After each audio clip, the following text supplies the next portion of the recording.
మీనాక్షి సన్నిధికి స్వాగతం. ఈరోజు మనం 6వ తారీఖున పుట్టిన వారి గురించి తెలుసుకుందాం.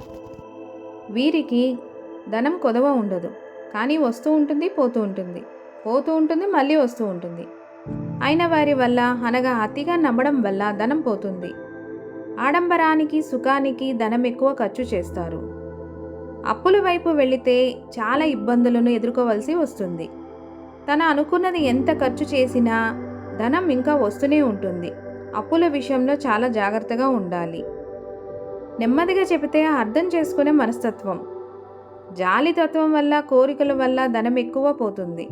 సకల సుఖాలను ఇచ్చే గ్రహాధిపతి శుక్రుని ప్రీతి కొరకు బొబ్బర్లు దానం చేస్తే మంచిది.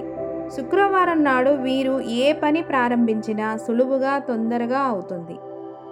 పద్మ రంగు దుస్తులు వీరికి సన్నిహితులను తెచ్చిపెడతాయి.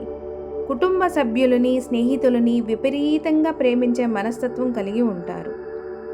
తన సుఖానికి ఎంత ప్రాధాన్యతనిస్తారో తన కుటుంబకులకు విషయంలో కూడా అలాగే ఫీల్ అవుతారు. మీరే డేట్లో పుట్టారో కామెంట్లో పెట్టండి.